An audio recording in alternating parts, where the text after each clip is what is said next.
দর্শক শ্রোতা বন্ধুরা, আসসালামু আলাইকুম। দেশ এবং প্রবাস থেকে যারা এই মুহূর্তে আমাদের আজকের এই ভিডিও দেখছেন তাদেরকে অসংখ্য শুভেচ্ছা জানাচ্ছি। দর্শক, আমাদের কৃষিভিত্তিক ধারাবাহিক আয়োজনে আজ আমরা এসেছি ঝিনাইদহ জেলার কালীগঞ্জ উপজেলার চাঁদবা গ্রামে। এই গ্রামের একজন কৃষি উদ্যোক্তা, দেখেই বুঝতে পারছেন যে পেঁপে আবাদ করেছে। আর এই পেঁপে বাগানে এসে সত্যি মন ভরে গেছে।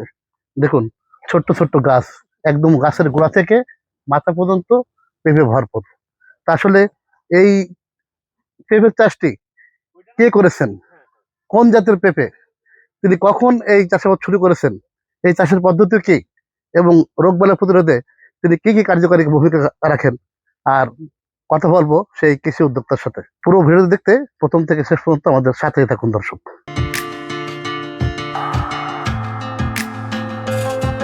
এখন আমরা কথা বলবো সেই কৃষি উদ্যোক্তার সাথে যিনি এই পেঁপের আবাদ করেছেন।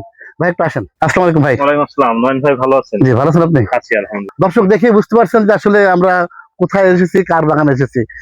যদিও ভাই আমাদের কাছে খুব পরিচিত মানুষ, তারপরও দর্শকের উদ্দেশ্যে আপনি আপনার পরিচয়টা দেবেন। আমি খন্দকার মোহাম্মদ মিজানুর রহমান, গ্রাম চাঁদবা, 6 নম্বর তিলেচাঁদপুর ইউনিয়ন, কালীগঞ্জ, ঝিনাইদহ। ধন্যবাদ মিজান ভাই পরিচয় দেওয়ার জন্য। মিজান ভাই, আপনি তো এক এক সময় এক একটা আবাদ করে আলোড়ন সৃষ্টি করেন।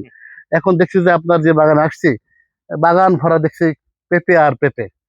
আসলে এটি যে পেঁপের আবাদ করেছেন, এটা কোন জাতের পেঁপে, এবং আপনি কখন এই আবাদটা শুরু করলেন? এটা মূলত সুপ্রিম সিডের হীরা বীজ, টপ লেডি জাতের এবং হাইব্রিড গাছ। এটা ফলন খুবই ভালো হয়, যেটা আপনারা দেখতে পাচ্ছেন। এবং এটার আর একটা বড় বৈশিষ্ট্য, এটা সবজি হিসেবেও খাওয়া যায় এবং পাতা হিসেবেই বেশি চলে আর কি, উভয়ই চলে আর কি। এবং এর চাষটা দেখছি খুব লাভজনক, যদি সময় টাইম বুঝে এবং যদি একটু আর্লি করা যায়। আমাদের একটু বলবেন যে আপনি এই যে আমরা পেঁপে গাছ দেখতে পাচ্ছি, এই গাছটি কখন রোপণ করেছিলেন এবং এই গাছের বয়সকাল কত বর্তমান সময়? আপনার নভেম্বরের দিকে এটা রোপণ করা। আচ্ছা, নভেম্বর হলে এখন প্রায় 7 মাস চলতেছে, 7-8 মাস এমন আর কি।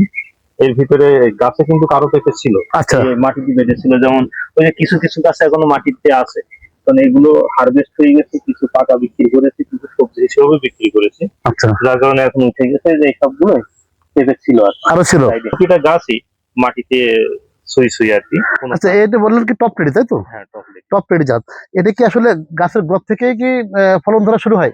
পেঁপে চাষের আবার কিছু টাইমিং আছে। আচ্ছা, একটা আছে অতি আগাম, একটা আগাম আর একটা সিজনাল। আচ্ছা, এইটা আপনার আগাম ভ্যারাইটিস। আচ্ছা। অতি আগাম বলতে এখন এই বর্ষার সময় যদি কেউ পেঁপে চাষ করে, খুব রিস্কি। এবং পেঁপের বড় শত্রু হলো বৃষ্টি, পানি। যদি পানি লাগে বা গুড়ায় যদি কোনোভাবে পানি ঢোকে, এই যে গুড়া ফেটে গেছে না, এই গুড়ায় পানি ঢুকলে শিকড় পচবে, গাছ মারা যাবে। এই জন্য আপনি দেখেন, শুধু আমার বাগান না, পেঁপে যারা চাষ করে গুড়া কিন্তু অনেক হাই থাকে এবং মাঝখান থেকে ড্রেনেজ ব্যবস্থা থাকে, যাতে যে কোনো ভাবে পানি না ঢোকে। তাই এখন করতে পারলে অতি আগাম। তা অতি আগাম আসলে করা খুব রিস্ক। আর আমার এটা সেপ্টেম্বর, অক্টোবর, মানে অক্টোবর, নভেম্বর, ডিসেম্বর, এই 3 মাস আগামের ভিতরে পড়ে।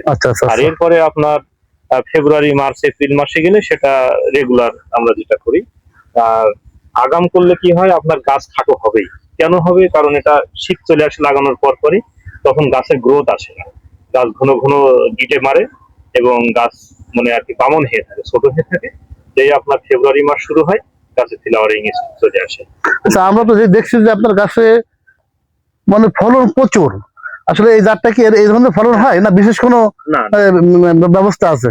বিশেষ ব্যবস্থা বলতে আমরা যেভাবে irrigation, fertiliser management, pesticide management, ওইগুলো তো করি, মানে শিডিউল মোতাবেক বা নিয়ম মাফিক যখন যেটা প্রয়োজন। তারপরে এই জাতটা নেসারি এমন প্রচুর ধরে। জি। আচ্ছা, এখানে কতটুকু করেছেন আপনি? এই বাগানটা কতটুকু? এই বাগানটা 12 কাঠা। 12 কাঠা না? এখানে কি পরিমাণ চারা বা গাছ আছে? এখানে 200 গাছ। 200 গাছ? কেমন টাকা ব্যয় হলো আপনার 200 গাছ করতে? এখানে আসলে ওইভাবে ইন্ডিভিজুয়াল আসলে হিসাব করা নাই, একটা আর অনেক ধারণা। আমার অনেক সমন্বিত কৃষি খামার তো, ফল সবজি জায়গা আছে। আমার প্রতিদিন 12-13 জন লেবার আছে। আচ্ছা, এখানে আজকে দরকার 5 জনের পাঠিয়ে দিলাম, এক বেলায় কাজ সেরে চলে গেল। এই জন্য আমি ওইভাবে আসলে অ্যাকচুয়াল হিসাবটা আমার জন্য করার কথা। এই গাছের চারা কোথা থেকে সংগ্রহ করলেন, আর দাম কেমন যদি একটু বলতেন? একটা অনেক লম্বা কাহিনী, সংক্ষেপে বলি, আমি কোম্পানি থেকে আধা কেজি বীজ এনেছিলাম। আচ্ছা, আচ্ছা, আমি সেখান থেকে নিজেই চারা করছি। এবং নিজে রোপণ করেছি, সারাও বিক্রি করি। আচ্ছা, এটা তো টপ প্লেটই, তাই তো? Top lady. টপ প্লেটে। আচ্ছা, এই গাছের পরিচর্যা কি আছে, আর আর কি পরিচর্যা আছে?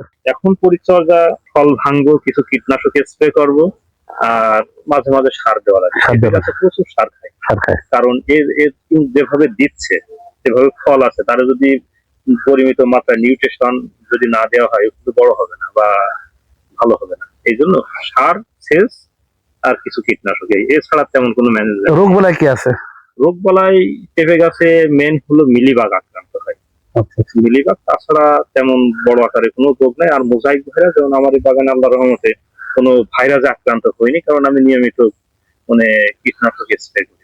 আচ্ছা, যদি মানে যেটা বললেন যে মিলিবাগ নাকি একটা রোগের কথা বললেন, মিলিবাগ পাতায় হয়, পাতায় হয়। ফলেও হয়। ফলে হ্যাঁ, আচ্ছা আচ্ছা, যখন পাতায় খুব বেশি হয়ে যায়, মানে কুকড়ানো হয়ে যায়, কুকড়ানো হয়। কুকড়ানো না, ওই যে টিপ দিলে দুধের মতো বের হয়, আচ্ছা আচ্ছা, হ্যাঁ হ্যাঁ হ্যাঁ হ্যাঁ।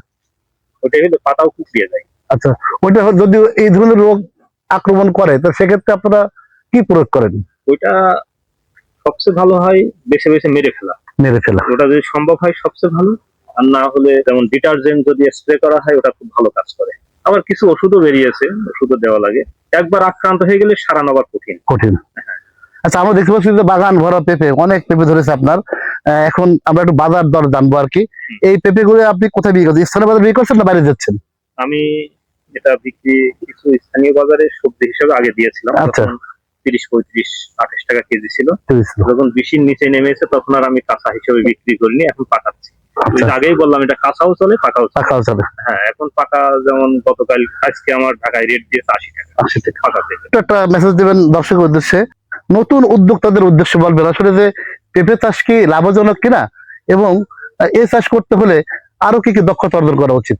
আচ্ছা, খুব সুন্দর বলেছেন। আমার শুধু এটা না, আমার মোট 3টা বাগান আছে। এইটা 12 কাঠা, আর একটা আছে 1 বিঘার বেশি, আর একটা আছে 1.5 বিঘা। ওর ভিতরে সাইও আছে, আর একটা ভ্যারাইটি যার প্রফিটই বেশি। কারণ আপনি যে প্রশ্নটা করলেন, বা নতুন যারা চাষে আসবে, যে কোনো চাষে, শুধু পেঁপে না, যে সর্বপ্রথম যেটা খেয়াল রাখতে হবে যে জাতটা ভালো হতে হবে। 2 নাম্বার আপনার টাইমিং, যে সবাই যে টাইমই করে বা গতানুগতিক ধারায় করলে হবে না। যেমন সারা বাংলাদেশের ভিতরে এই বছরে মানে আমার গাছে যে পরিমাণ, গাছের গ্রোথ বা যেভাবে ফল ধরে আছে, কারণ এই ধরনের ফলের বাগান এখন বাংলাদেশে নাই বললেই চলে। কারণ আমি বীজ নিয়ে আসছি অনেক আগে, কোম্পানি থেকেই অনেক আগে নিয়ে আসছি, ডিলার হাউসে যাওয়ারও আগে। তো সেই হিসেবে আমার বাগানটা আর্লি হওয়া উচিত, বা সেভাবে আছে। এরপরে আরো বাগান হবে। তা নতুন যারা চাষে আসবে, তাদের একটাই মেসেজ, যে 1 নম্বরে ভালো জাত হতে হবে, 2য় নাম্বার টাইমিং মেনটেন করে চলতে হবে, 3য় নাম্বার তার ম্যানেজমেন্ট। তাহলে ইনশাল্লাহ আশানুরূপ ফলন পাওয়া যাবে। ওকে, ধন্যবাদ মিজান ভাই, অনেক সময় দিয়েছেন এই জন্য আপনাকে। দর্শক, এতক্ষণ আমরা কথা বলছিলাম কৃষি উদ্যোক্তা মিজান ভাইয়ের সাথে, এবং তার কাছ থেকে আমরা এই পেঁপে চাষের যাবতীয় তথ্য জেনে নিলাম। দর্শক, আমার প্রতিটি ভিডিওতে একটা মেসেজ থাকে যে আপনারা কোনো চাষ করার পূর্বে সেই বাগান পরিদর্শন করবেন, জাত চিনবেন, তারপর সেই চাষে প্রবেশ করবেন।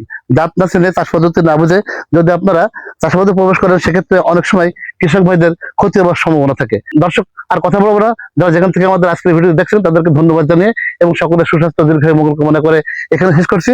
পরবর্তীতে নতুন কোনো এপিসোডে দেখা হবে আপনাদের সাথে, এই প্রত্যাশায়। আল্লাহ হাফেজ।